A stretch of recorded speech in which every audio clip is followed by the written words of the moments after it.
Assalamualaikum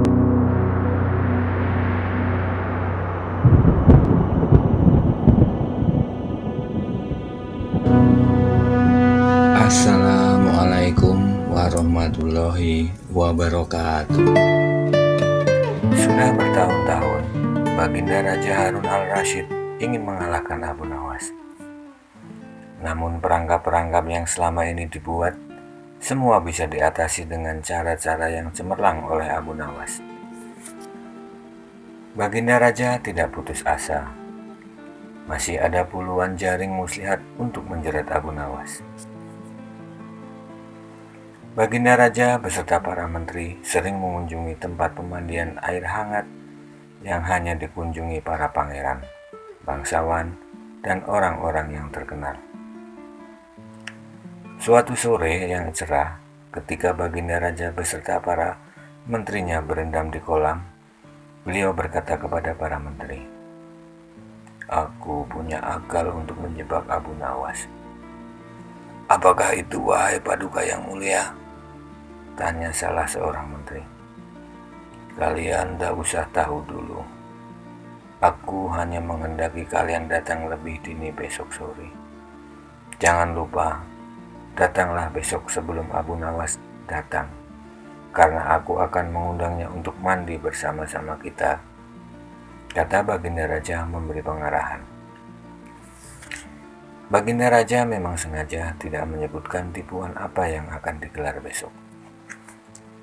Abu Nawas diundang untuk mandi bersama Baginda Raja dan para menteri di pemandian air hangat yang terkenal tersebut. Seperti yang telah direncanakan, Baginda Raja dan para menteri sudah datang terlebih dahulu. Baginda membawa 19 butir telur ayam. 18 butir dibagikan kepada para menterinya, serta 1 butir untuk dirinya sendiri. Kemudian Baginda memberi pengarahan singkat tentang apa yang telah direncanakan untuk menjebak Abu Nawas. Ketika Abu Nawas datang, Baginda Raja beserta para menteri sudah berendam di kolam. Abu Nawas pun segera melepaskan pakaian dan langsung ikut berendam. Abu Nawas harap-harap cemas. Kira-kira permainan apa lagi yang akan dihadapi? Tiba-tiba Baginda Raja memboyarkan lamunan Abu Nawas. Beliau berkata, "Hai Abu Nawas, aku mengundangmu mandi bersama karena ingin mengajak engkau ikut dalam permainan kami." "Permainan apakah itu, Paduka yang mulia?" tanya Abu Nawas belum mengerti. "Kita sekali-kali melakukan sesuatu yang secara alami hanya bisa dilakukan oleh binatang. Sebagai manusia kita mesti bisa dengan cara kita masing-masing," kata Baginda sambil tersenyum. "Hamba belum mengerti, Baginda yang mulia," kata Abu Nawas agak ketakutan. "Masing-masing dari kita harus bisa bertelur seperti ayam, dan barang siapa yang tidak bisa bertelur, maka ia harus dihukum," kata Baginda. Abu Nawas tidak berkata apa-apa. Wajahnya nampak murung. Ia semakin yakin dirinya tak akan bisa lolos dari lubang jebakan Baginda dengan mudah. Melihat wajah Abu Nawas murung, wajah Baginda Raja semakin berseri-seri. "Nah, sekarang apa lagi yang kita tunggu? Kita menyelam, lalu naik ke atas sambil menunjukkan telur kita masing-masing," perintah Baginda Raja. Baginda Raja dan para menteri mulai menyelam, kemudian naik ke atas satu persatu dengan menenteng sebutir telur. Abu Nawas pun masih di dalam kolam. Ia tentu saja tidak sempat mempersiapkan telur, karena memang ia tidak tahu kalau ia diharuskan bertelur seperti ayam. Kini Abu Nawas tahu kalau Baginda Raja dan para menteri telah mempersiapkan telur masing-masing 1 butir. Karena belum ada seorang manusia pun yang bisa bertelur, dan tidak akan pernah ada yang bisa. Karena dadanya mulai terasa sesak, Abu Nawas cepat-cepat muncul ke permukaan.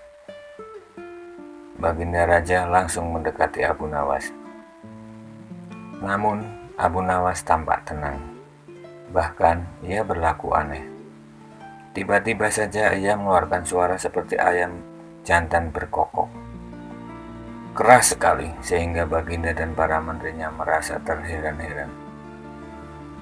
Ampun tuanku yang mulia, hamba tidak bisa bertelur seperti Baginda dan para menteri, kata Abu Nawas sambil membungkuk hormat. Kalau begitu, engkau harus dihukum, kata Baginda bangga. Tunggu dulu, wahai tuanku yang mulia, kata Abu Nawas memohon. Apalagi Abu Nawas, kata Baginda tidak sabar. Paduka yang mulia, sebelumnya izinkan hamba membela diri.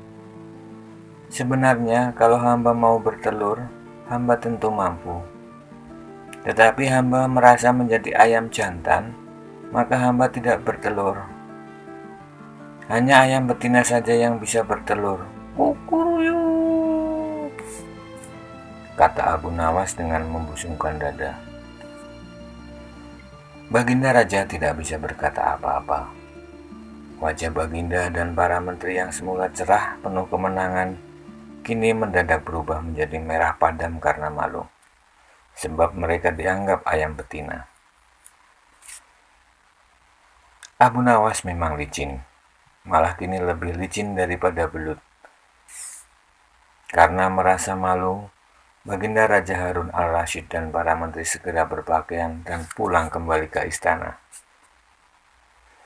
Memang Abu Nawas yang tampaknya blow-on itu sebenarnya diakui oleh para ilmuwan sebagai ahli mantik atau ilmu logika.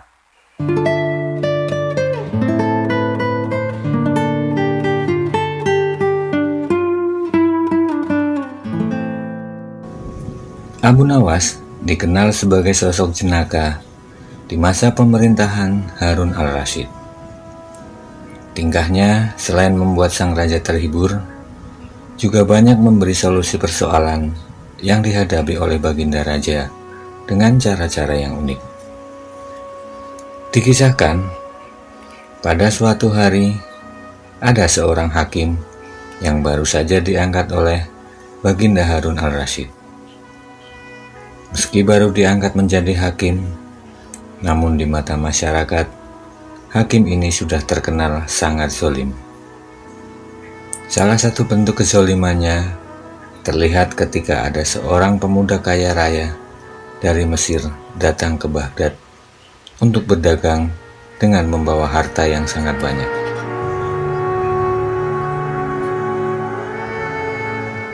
Pada suatu malam, pemuda Mesir itu bermimpi menikah dengan seorang wanita.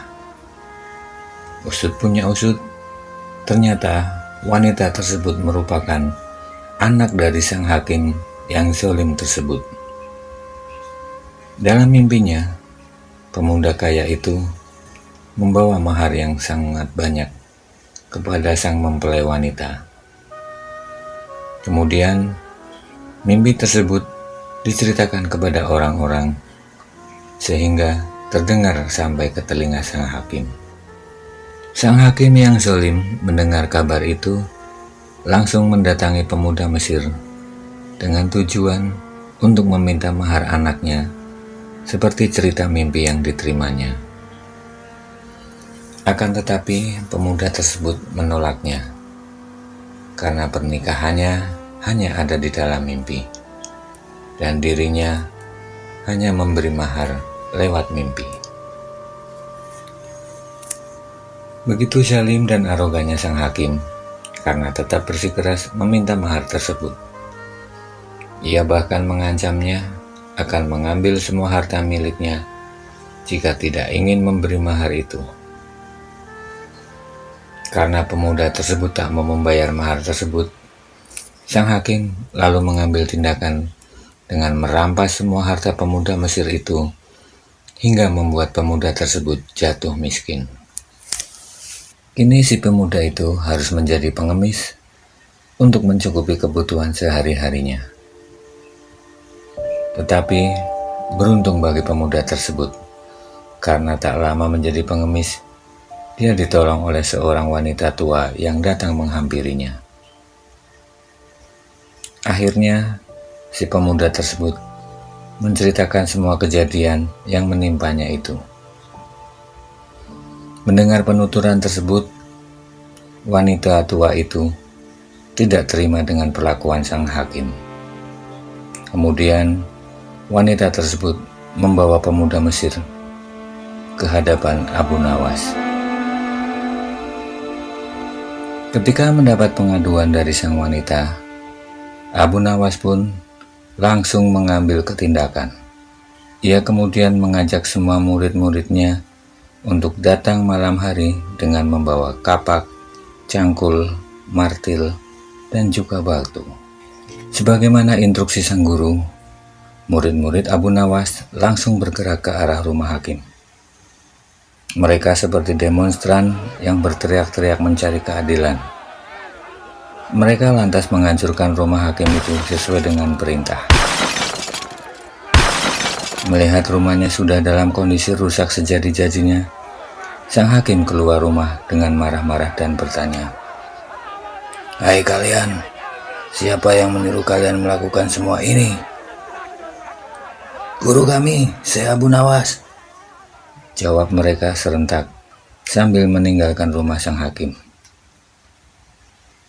Merasa tidak terima dengan ulah murid-murid Abu Nawas, keesokan harinya sang hakim itu melaporkan Abu Nawas ke Baginda Raja Harun al-Rasyid. Tanpa menunggu lama, Baginda kemudian memanggil Abu Nawas ke istana. Raja pun bertanya kepada Abu Nawas, "Wahai Abu Nawas, mengapa engkau merusak rumah sang hakim ini?" Tanya Baginda. "Ampun Paduka yang mulia, itu semua karena hamba bermimpi, dan dalam mimpi itu justru sendiri yang menyuruh hamba untuk merusak rumahnya," jawab Abu Nawas dengan santainya. Baginda Raja pun merasa heran dan aneh dengan jawaban Abu Nawas. Kemudian Raja bertanya lagi, "Wahai Abu Nawas, hukum mana yang sedang kau pakai itu?" "Hamba memakai hukum yang juga dipakai Tuan Hakim, Baginda," jawab Abu Nawas dengan tenang. Mendengar penuturan yang singkat itu, sang hakim hanya bisa diam 1000 bahasa. Kini, muka sang hakim pun terlihat sangat pucat sekali. "Wahai hakim, benarkah engkau juga mempunyai hukum itu?" tanya Baginda. Sang hakim pun tetap terdiam. Baginda Raja lalu kembali meminta penjelasan dari Abu Nawas. "Wahai Abu Nawas, coba jelaskan kenapa ada peristiwa seperti ini?" tanya Baginda. Abu Nawas kemudian menyuruh masuk pemuda Mesir untuk memberi kesaksian. "Mohon ampun Baginda yang mulia, silakan Paduka tanya kepada pemuda Mesir ini," kata Abu Nawas sambil menepuk-nepuk pundaknya. "Wahai pemuda Mesir, ceritakan apa yang sebenarnya terjadi sejak engkau datang ke negeri ini," tanya Baginda penasaran. Tanpa banyak bicara, pemuda Mesir pun langsung menceritakan penderitaan yang dialaminya akibat kezoliman sang hakim yang membuatnya sampai jatuh miskin. Setelah selesai pemuda tersebut bercerita, Baginda Raja langsung murka dengan kebobrokan sikap hakim yang baru saja diangkatnya itu. Baginda Raja kemudian merampas semua harta sang hakim dan diberikan kepada pemuda Mesir tersebut.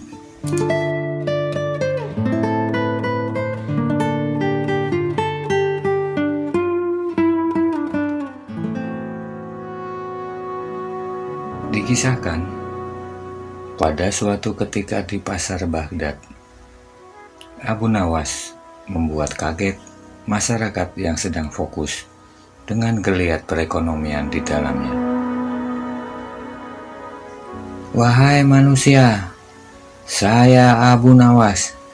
Saya adalah orang yang tidak suka dengan yang hak. Saya suka pada fitnah dan saya lebih kaya daripada Tuhan," teriaknya di hadapan ratusan orang. Orang-orang yang berada di pasar merasa terkejut, sebab selama ini Abu Nawas dikenal sebagai seorang muslim yang taat, meskipun dikenal sebagai orang yang jenaka. Pada akhirnya, Abu Nawas ditangkap polisi dan disidang di hadapan sang raja. "Hai Abu Nawas, benarkah kau berkata begitu?" tanya Baginda Raja dengan tegas. "Benar, wahai raja," jawabnya santai. "Mengapa kau katakan demikian? Sudah kafirkah engkau?" tanya raja kembali. "Tuan tidak usah marah. Saya melakukan ini karena juga sebenarnya Tuan melakukan begitu," Abu Nawas menjawab dengan serius. "Gila kau. Saya tidak sama sekali demikian," jawab sang raja dengan perasaan marah. "Tunggu dulu, wahai raja. Sebentar akan saya jelaskan," jawab Abu Nawas. "Baginda Raja, setiap kali saya mendengar talqin, saya selalu mendengar bahwa mati itu hak dan neraka itu hak. Nah, siapa orangnya yang tidak membenci kematian dan neraka? Bukankah engkau juga membencinya?" ujar Abu Nawas menjelaskan. "Cerdik pula kau. Tapi bagaimana ucapanmu yang mengatakan bahwa kau menyukai fitnah?" lanjut sang raja. "Wahai raja, bukankah di dalam Al-Quran disebutkan bahwa harta dan anak-anak adalah fitnah? Namun bukankah raja juga memiliki harta dan anak-anak juga sebagaimana saya?" tanyanya. "Ya memang, tapi bagaimana sampai kau bilang lebih kaya dibandingkan dengan Tuhan?" jawab sang baginda. "Ya, saya lebih kaya dari Tuhan karena saya memiliki harta dan anak, sedangkan Tuhan tidak," jawab Abu Nawas. "Itu memang benar. Namun mengapa kau katakan itu di hadapan publik?" tanya Baginda Raja. "Agar saya ditangkap dan dibawa ke Baginda Raja." "Apa untungnya kau ditangkap dan dibawa ke sini?" "Agar saya diberi hadiah oleh raja," jawab Abu Nawas. Mendengar jawaban-jawaban Abu Nawas, Baginda Raja dan orang-orang yang sebelumnya menghakimi Abu Nawas berbalik menjadi tertawa riang. Tak lama kemudian, Baginda Raja pun memberikan hadiah kepada Abu Nawas.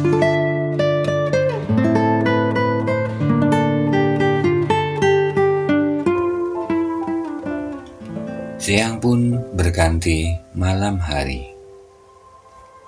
Abu Nawas kemudian duduk di teras rumah bersama istrinya dan berbincang tentang berbagai masalah kehidupan hingga larut malam.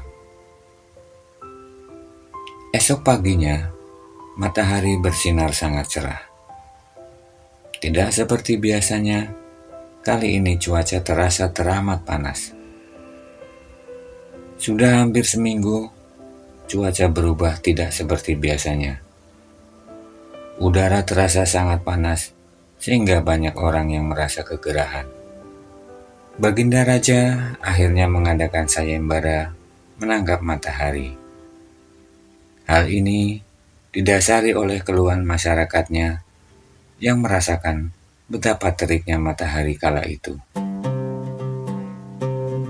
Hingga memasuki waktu yang ditentukan, tak seorang pun yang menyatakan kesanggupannya menangkap matahari. Sang raja pun langsung menunjuk si cerdik Abu Nawas untuk menangani masalah ini. Seperti biasa, Abu Nawas pun tanpa berpikir panjang langsung menyanggupi. Kali ini Abu Nawas mengajukan syarat, yaitu disediakan ember berisi air dan sebuah tas besar yang dijamin tidak bocor. Abu Nawas meminta ember tersebut diletakkan di lapangan. Abu Nawas kemudian menghadap raja dan mengakui telah menangkap matahari. Untuk membuat raja percaya, Abu Nawas kemudian membawa salah seorang menteri ke lapangan untuk ditunjukkan hasil kerjanya menangkap matahari. Abu Nawas menunjukkan pada sang menteri tentang matahari yang sudah ditangkap dan dimasukkan ke dalam ember berisi air. Sang menteri kemudian menghadap pada raja untuk memberikan informasi bahwa Abu Nawas telah melakukan pekerjaan yang dititahkannya. Sang raja tentu saja tidak percaya, sebab panas matahari masih menyengat negeri ini. Baiklah, sekarang perintahkan pada Abu Nawas untuk membungkus matahari itu dan bawakan padaku, titah sang raja pada menteri yang menghadapnya. Abu Nawas kemudian membungkus air berisi matahari tadi ke dalam tas. Kemudian dibawakannya tas tersebut pada sang raja.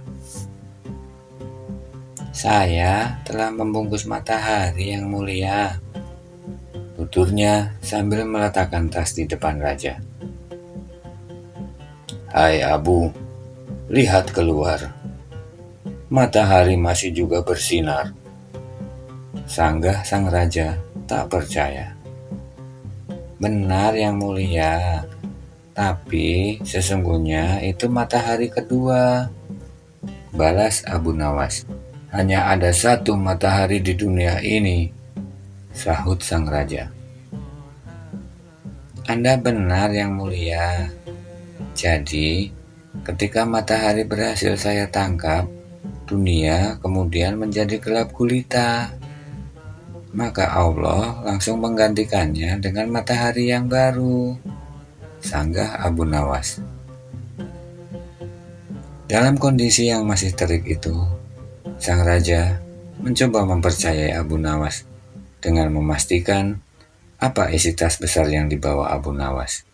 Baginda raja pun hanya tersenyum mendengar kecerdikan jawaban Abu Nawas.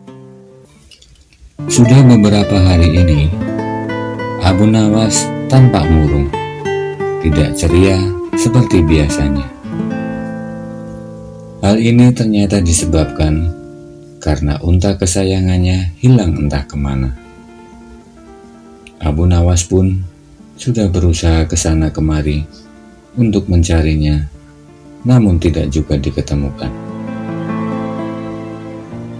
Unta tersebut adalah pemberian paman Abu Nawas. Harga unta saat itu berkisar 100 dinar. Abu Nawas yang sudah merasa putus asa karena tidak mampu menemukan untanya, kemudian berkeluh kesah kepada temannya, yaitu Somad. Mat, kira-kira kemana perginya untaku ya? Kata Abu Nawas. Jangan-jangan diambil orang. Harga unta kan sekarang lumayan mahal, kata Somad. Besok kamu membantu mencari, Mat? Tanya Abu Nawas. Waduh, Besok aku kan berjualan di pasar, jadi tidak bisa membantu mencari, jawab Somad. Abu Nawas kemudian memutar otak. Dia mencari cara agar Somad dan teman-temannya yang lain mampu membantu mencari unta kesayangannya. Esok paginya, Abu Nawas kembali nongkrong bersama teman-temannya. Kali ini ada Somad, Abdul, dan beberapa orang lainnya. Teman-teman, kalian mau tidak membantuku mencari unta? Tanya Abu Nawas. Wah, sepertinya aku tidak bisa karena ada urusan, jawab Abdul. Aku juga. Hari ini aku mau pergi ke desa sebelah, jawab yang lainnya. Rupanya tidak ada seorang pun yang mau membantu Abu Nawas untuk mencari unta kesayangannya. Abu Nawas pun tidak kalah akal. Dia kemudian berkata, baiklah, kalau kalian tidak mau membantu, aku akan mencari orang lain saja. Yang penting, aku hanya ingin melihat untaku untuk terakhir kali. Dan setelah itu, unta akan aku jual dengan harga 10 dinar, kata Abu Nawas dan bersiap-siap untuk pergi. Unta kan harganya 100 dinar. Wah, lumayan ini. Bisa untung besar kalau ketemu. Somad, Abdul, dan teman-teman yang lain ternyata memikirkan hal yang sama. Mereka bakal untung besar jika bisa menemukan unta tersebut.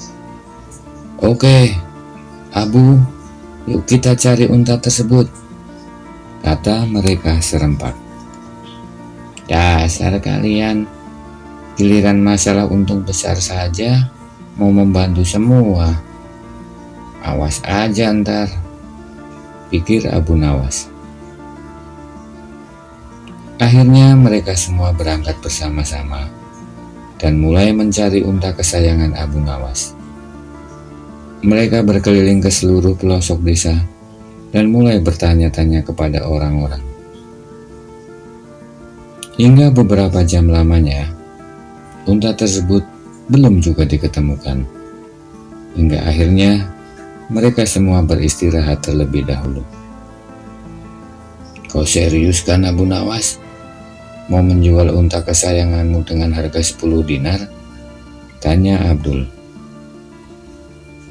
Tentu saja, aku tidak bercanda, jawab Abu Nawas. Setelah selesai beristirahat, mereka kemudian berangkat lagi menuju ke arah pinggir desa. Tiba-tiba saja Abdul melihat ada seekor unta yang sedang duduk dan terlihat kelelahan. Dia segera menghampirinya. Nah, ini dia unta punya Abu Nawas, pikir Abdul kegirangan. Dia kemudian segera memanggil-manggil Abu Nawas. Dan tak lama kemudian, Abu Nawas pun datang dengan wajah sumringah. Dia terlihat sangat senang melihat unta kesayangannya telah ditemukan. Alhamdulillah, akhirnya untaku ketemu juga, kata Abu Nawas yang masih terlihat bahagia. Ingat janjimu Abu Nawas, jangan sampai lupa, kata Abdul. Iya, tenang saja. Tapi sebelum aku jual kepadamu, hari ini tolong unta ini biar aku bawa dulu ke rumah, karena aku ingin melihatnya untuk yang terakhir kali. Wah, jangan-jangan nanti kamu kabur, kata Abdul. Tenang saja, aku tidak bakal kabur. Kamu kan tahu rumahku, jawab Abu Nawas. Setelah itu mereka semua pun kembali lagi ke desa. Karena hari sudah malam, mereka semua pun kembali ke rumah masing-masing. Esok paginya, Abu Nawas seperti biasanya memberi makanan kesukaan untanya. Kali ini, bahkan unta kesayangan Abu Nawas terlihat lebih segar dan bersih. Abu Nawas pun kemudian memasang pelana atau tempat duduk di atas punggung unta. Setelah itu, Abu Nawas menaiki untanya dan segera pergi ke rumah Abdul. Sesampainya di rumah Abdul, ternyata sudah ada Somad dan beberapa teman yang lain. Mereka semua nampaknya ingin menyaksikan Abu Nawas menjual untanya dengan harga yang sangat murah. "Teman-teman, lihatlah, Abu Nawas sudah datang," kata salah satu di antara mereka. Abu Nawas pun kemudian turun dari unta yang ditungganginya. "Lihatlah teman-teman, unta kesayanganku sudah bersih dan segar," kata Abu Nawas. Abdul yang sudah tidak sabar ingin memiliki unta tersebut, segera mengeluarkan uang 10 dinar yang sudah sejak tadi disiapkan. "Ini uang 10 dinar Abu Nawas, dan sesuai janjimu, unta itu akan menjadi milikku," kata Abdul. "Baiklah, sesuai janjiku, aku menjual unta kesayanganku dengan harga 10 dinar. Murah sekali kan?" kata Abu Nawas. "Tapi unta ini aku jual sepaket dengan pelananya sekalian. Dan pelana itu harganya 150 dinar. Jadi semuanya 160 dinar, lanjut Abu Nawas. Mendengar perkataan Abu Nawas, sontak Abdul, Somad, dan semua yang hadir tertawa terbahak-bahak. "Dasar kau Abu Nawas, ada saja akalmu," ucap Abdul. Malam hari pun tiba. Abu Nawas yang sudah berada di rumahnya sedang duduk sendiri di belakang rumah. Tiba-tiba saja dirinya teringat dengan salah satu saudaranya yang tinggal di desa sebelah. Dia pun berencana mengunjunginya untuk bersilaturahmi. Esok paginya, setelah sarapan, Abu Nawas segera bersiap-siap untuk pergi ke desa sebelah. Setelah persiapan selesai, kemudian Abu Nawas mulai melakukan perjalanan ditemani unta kesayangannya. Di sepanjang jalan, Abu Nawas melihat berbagai kehidupan masyarakat. Ada yang pergi ke ladang, ada juga yang pergi ke pasar untuk berdagang. Tanpa disadari, ternyata ada 2 orang yang mengikuti perjalanan Abu Nawas. Kedua orang tersebut terlihat mengamati unta kesayangan Abu Nawas. "Kelihatannya unta itu sangat bagus. Pasti harganya mahal," kata salah seorang dari mereka yang berambut panjang. "Bagaimana kalau kita curi saja unta tersebut?" kata orang yang gundul alias tidak memiliki rambut. "Baiklah, kita ikuti saja dulu sambil menunggu kesempatan itu tiba," kata si rambut panjang. Setelah melakukan perjalanan beberapa saat lamanya, Abu Nawas pun merasa lelah dan lapar. Dia kemudian memutuskan untuk berhenti di warung terdekat untuk makan sambil melepas lelah. Abu Nawas segera mengikat untanya di luar warung dan kemudian masuk ke dalam warung untuk membeli makanan dan minuman. Sementara itu, kedua orang yang dari tadi mengikuti Abu Nawas seolah mendapat kesempatan emas. Mereka berdua kemudian segera mendekati unta Abu Nawas. "Unta ini aku ambil dan aku bawa lari. Sementara engkau di sini berpura-pura menjadi unta. Siapa tahu nanti ada barang berharga lainnya yang bisa kau curi, kata si rambut panjang. Baiklah, aku akan berpura-pura menjadi unta. Tapi kau harus mengikuti aku dari jarak yang jauh, jawab si gundul. Setelah selesai makan dan melepas lelah, Abu Nawas pun berniat untuk melanjutkan perjalanan. Dia kemudian membayar makanan dan keluar dari warung. Alangkah terkejutnya Abu Nawas melihat unta kesayangannya sudah tidak ada di tempatnya. Abu Nawas hanya melihat orang berkepala gundul, sementara ada seutas tali di lehernya. Dia kemudian mendekati orang tersebut dan bertanya, "Hai, siapakah kau? Mengapa ada di sini di tempat untaku tadi?" tanya Abu Nawas. "Saya adalah unta kesayangan Tuan," jawab orang gundul tadi. Abu Nawas pun keheranan. Ternyata unta kesayangannya telah berubah menjadi manusia. "Jangan bohong, kau pasti pencuri ya?" kata Abu Nawas. "Tidak Tuan, saya unta kesayangan Tuan," kata orang gundul tersebut.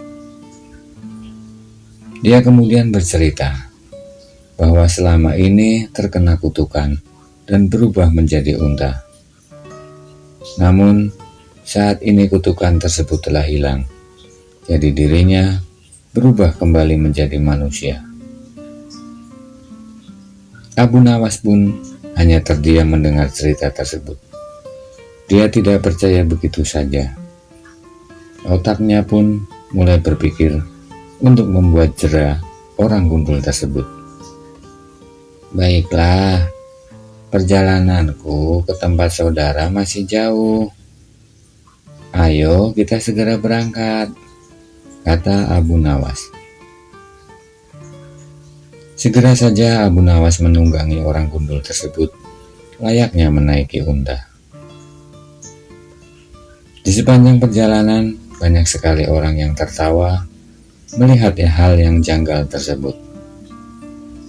Mereka terlihat berbisik-bisik sambil menunjuk ke arah Abu Nawas dan orang gundul yang pura-pura menjadi unta tersebut. Setelah beberapa jam berjalan, orang gundul tersebut mulai terlihat sangat kepayahan. Dia mulai sempoyongan dan kakinya terlihat pincang. "Tuan, masih jauhkah perjalanan ini?"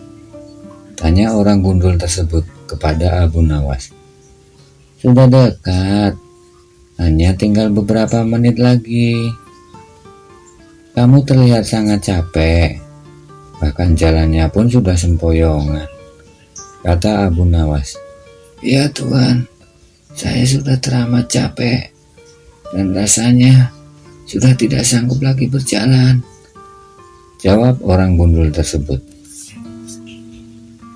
Karena merasa kasihan, Abu Nawas pun kemudian turun dari punggung orang tersebut. Dia berpikir, kalau unta betulan, pasti perjalanan seperti itu masih terlihat segar dan tidak akan capek. Abu Nawas pun mulai berjalan sambil menarik tali yang terlilit di leher orang gundul tersebut, persis seperti orang sedang menarik unta. Sesampainya di rumah saudaranya, Abu Nawas segera menambatkan tali kendali untanya ke salah satu pohon. Saudara Abu Nawas terlihat keheranan melihat Abu Nawas datang dengan orang gundul yang bertingkah seperti unta. Setelah masuk ke dalam rumah, Abu Nawas menceritakan kejadian yang dialaminya di warung. Dia bersama saudaranya kemudian menyusun rencana untuk menjebak pencuri yang menyamar menjadi unta tersebut. Mereka kemudian menunggu di dalam rumah sambil mengamati orang gundul tersebut. Dan benar saja, selang beberapa menit datang orang berambut panjang yang menaiki unta kesayangan Abu Nawas yang asli. Mereka berdua pun segera keluar rumah dan menangkap keduanya. Nah, benar kan? Kau pasti hanya berpura-pura menjadi unta, bukan unta betulan, kata Abu Nawas kepada orang gundul yang sedari tadi terduduk lemas tak berdaya. Maaf Tuan, saya terpaksa melakukan ini karena butuh uang untuk makan, jawab orang gundul. Ya sudah, ayo kita obati dulu kakimu, dan setelah itu baru kalian makan. Lain kali jangan kau ulangi lagi perbuatanmu itu. Mencuri itu dosa dan tidak baik, kata Abu Nawas.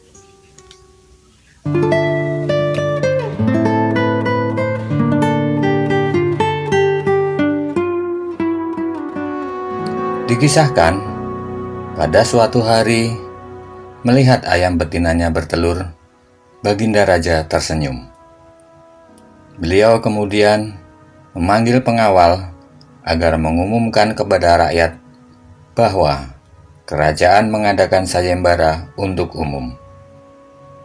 Sayembara itu berupa pertanyaan yang mudah, tetapi memerlukan jawaban yang tepat dan masuk akal.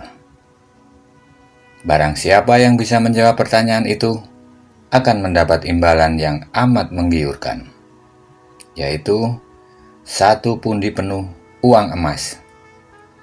Tetapi bila tidak bisa menjawab, maka hukuman yang menjadi resikonya. Setelah mendengar pengumuman tersebut, banyak rakyat yang ingin mengikuti sayembara, terutama orang-orang miskin.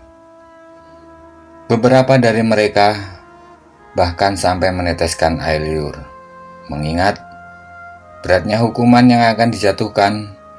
Maka tak mengherankan bila pesertanya hanya 4 orang. Dan salah satu dari para peserta yang amat sedikit itu adalah Abu Nawas. Aturan main sayembara itu ada 2. Pertama, jawaban harus masuk akal. Kedua, peserta harus mampu menjawab sanggahan dari Baginda Raja sendiri. Akhirnya, pada hari yang telah ditetapkan, para peserta pun sudah siap di depan panggung. Baginda Raja kemudian duduk di atas panggung. Beliau lalu memanggil peserta pertama.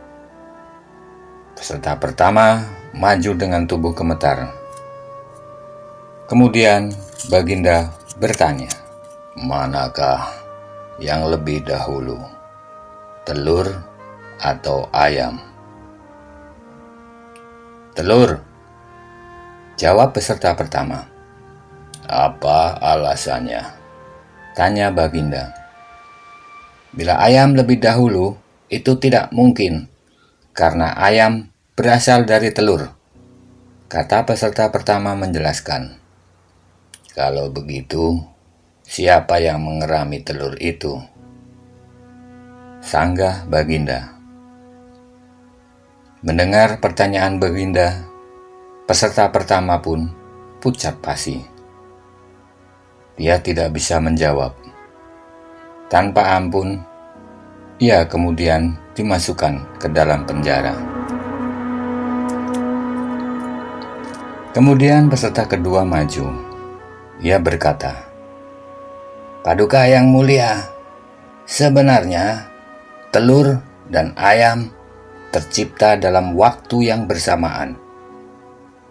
Bagaimana bisa bersamaan? Tanya Baginda. Bila ayam lebih dahulu, itu tidak mungkin, karena ayam berasal dari telur. Bila telur lebih dahulu, itu juga tidak mungkin, karena telur tidak bisa menetas tanpa dierami, kata peserta kedua dengan mantap. Bukankah ayam betina bisa bertelur tanpa ayam jantan? Sanggah Baginda memojokkan. Peserta kedua pun bingung. Ia tidak mampu menjawab sanggahan sang raja. Dia pun kemudian dijebloskan ke dalam penjara. Giliran peserta ketiga. Dia berkata, "Tuanku yang mulia, sebenarnya ayam tercipta lebih dahulu daripada telur." "Sebutkan alasanmu," kata Baginda. "Menurut hamba, yang pertama tercipta adalah ayam betina," kata peserta ketiga meyakinkan. "Lalu, bagaimana ayam betina bisa beranak pinak seperti sekarang, sedangkan ayam jantan tidak ada?" kata Baginda memancing. "Ayam betina bisa bertelur tanpa ayam jantan. Telur dierami sendiri, lalu menetas dan menurunkan anak ayam jantan. Kemudian menjadi ayam jantan dewasa dan mengawini induknya sendiri." Peserta ketiga berusaha menjelaskan. "Bagaimana bila ayam betina mati sebelum ayam jantan yang sudah dewasa sempat mengawininya?" Peserta ketiga pun tidak bisa menjawab sanggahan Baginda. Ia kemudian dimasukkan ke penjara. Kini tibalah giliran peserta terakhir, yaitu Abu Nawas.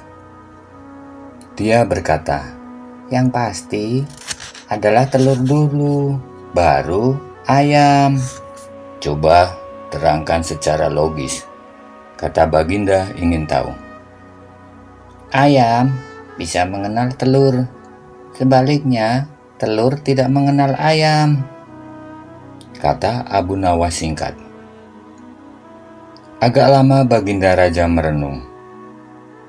Baginda Raja tidak bisa memberi sanggahan kepada jawaban Abu Nawas. Kali ini Baginda pun hanya diam dan tersenyum.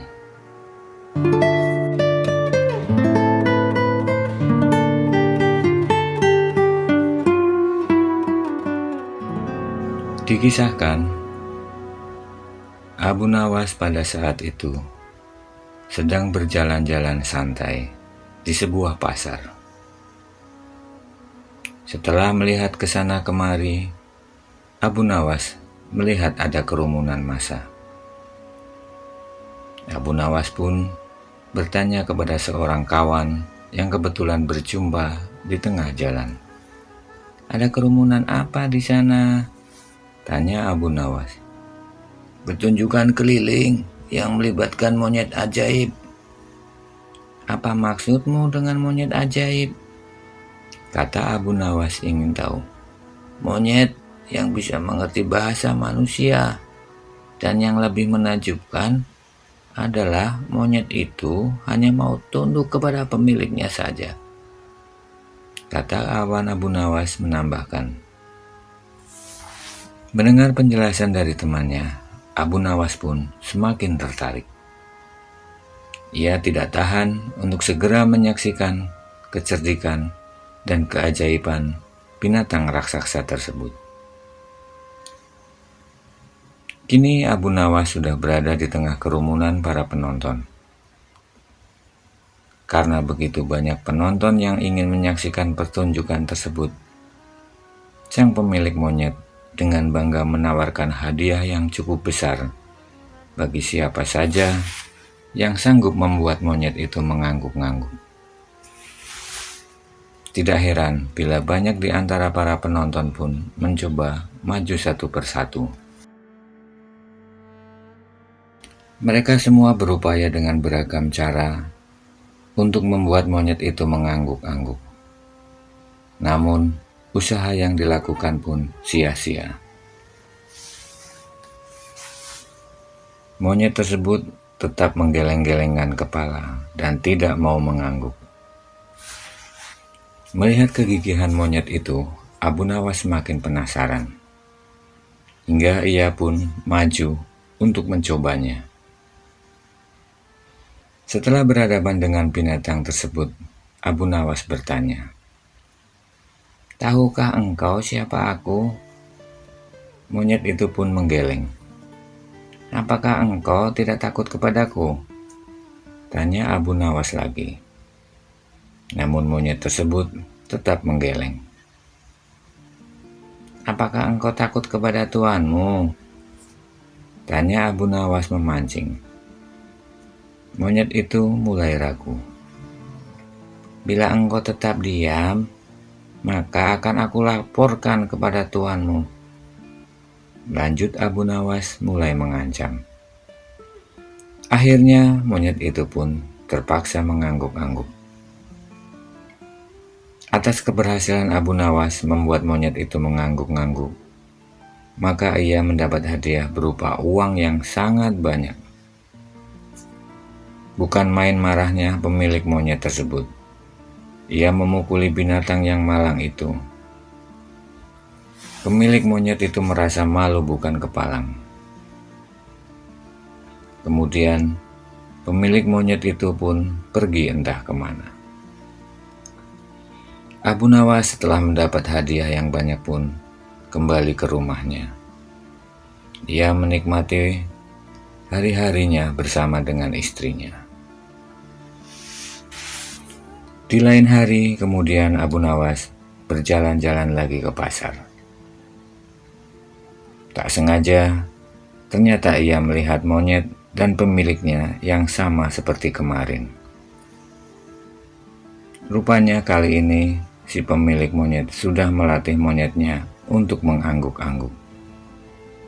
Bahkan, ia mengancam akan menghukum berat monyetnya bila sampai bisa dipancing penonton mengangguk-angguk, terutama oleh Abu Nawas. Si pemilik monyet dengan bangganya memperlihatkan kepintaran monyetnya di hadapan penonton.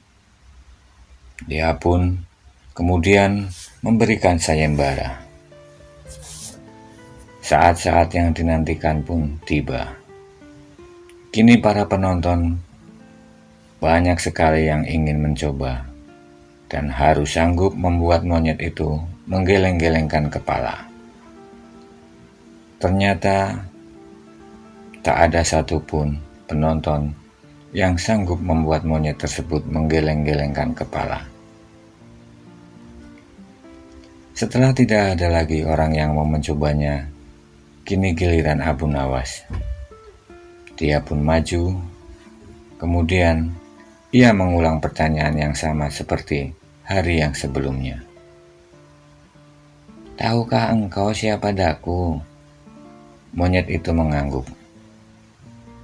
"Apakah engkau tidak takut kepadaku?" Monyet itu tetap mengangguk. "Apakah engkau tidak takut kepada tuanmu?" pancing Abu Nawas. Monyet tersebut pun tetap mengangguk, karena binatang itu lebih takut terhadap ancaman tuannya daripada Abu Nawas. Tidak kalah akal, akhirnya Abu Nawas pun mengeluarkan bungkusan kecil berisi balsam panas.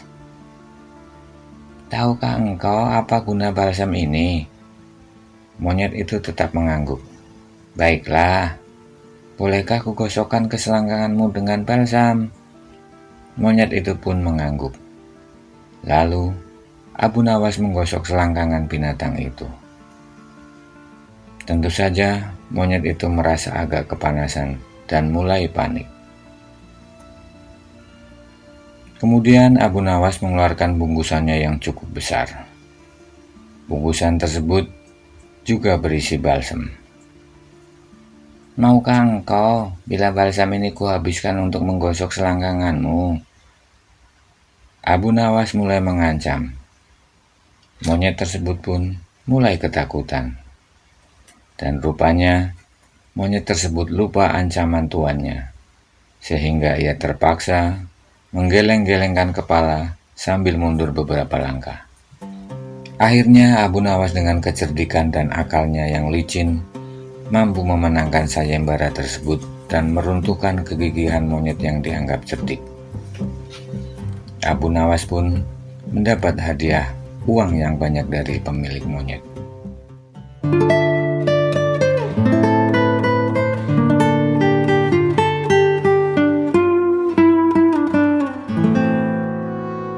Dikisahkan, pada zaman dahulu kala, ada unta yang bisa berbicara dengan manusia. Unta tersebut adalah milik tokoh cerdik yang amat terkenal saat itu, yakni Tuan Jambul alias Abu Nawas. Julukan Tuan Jambul ini disematkan karena kebiasaan Abu Nawas yang suka memotong rambutnya dengan model jambul. Pada suatu hari, Abu Nawas mengajak untanya untuk pergi mengembara.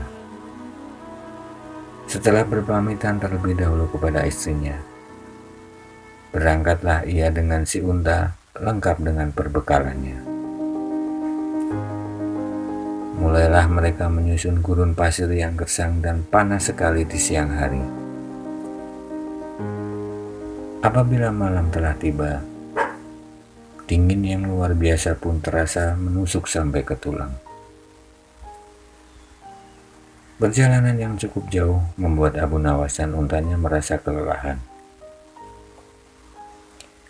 Di bawah mentari dekat pohon kaktus mereka berdialog.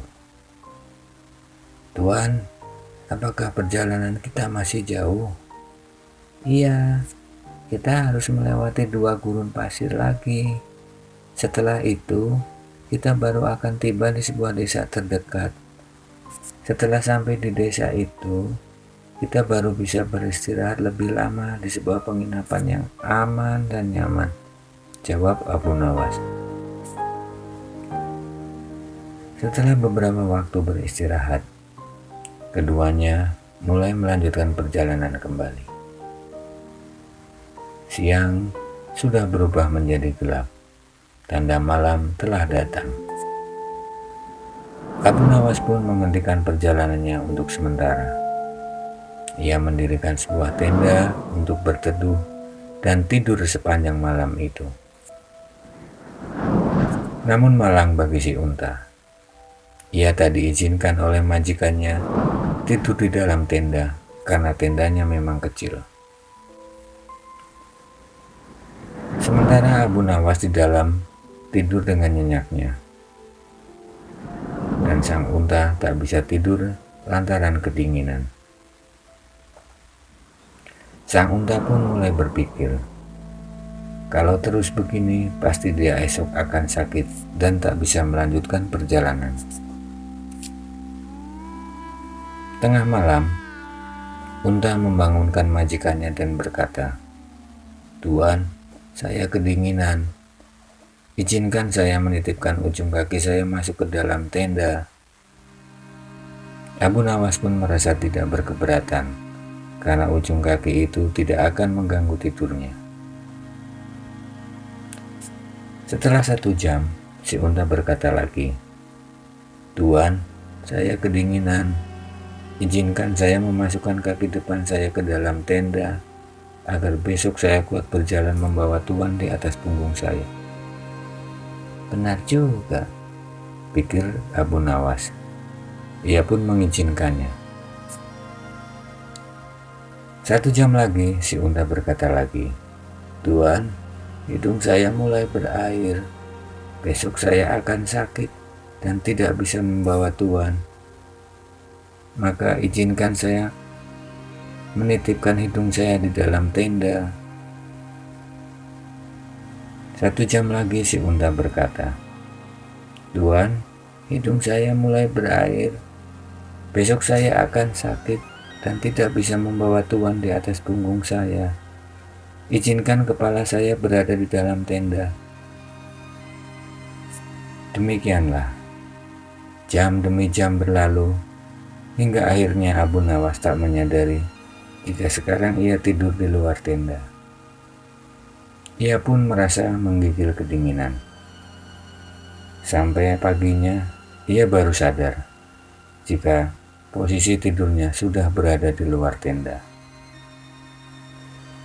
Melihat untanya masih nyenyak di dalam tenda, Abu Nawas pun membangunkan dan menanyainya, kenapa ia tidur di luar sementara unta malah di dalam tenda. Unta pun bangun. Ia tersenyum sambil menggosok-gosok matanya. Dijawabnya pertanyaan Tuan Abu Nawas dengan santai. Saya tidak mengusir Tuan. Saya sudah meminta izin terlebih dahulu kepada Tuan. Tuan juga sudah memperbolehkan anggota tubuh saya masuk ke dalam tenda. Ini saya lakukan agar hari ini saya kuat menggendong Tuan di atas punggung saya untuk melanjutkan perjalanan. Sambil bersin-bersin, Abu Nawas berkata, "Kau memang unta cerdik. Aku yang biasa dikenal orang paling cerdik pun ternyata masih bisa kau kalahkan." Si unta pun menjawab dengan merendahkan diri, "Saya begini kan karena berguru pada Tuan."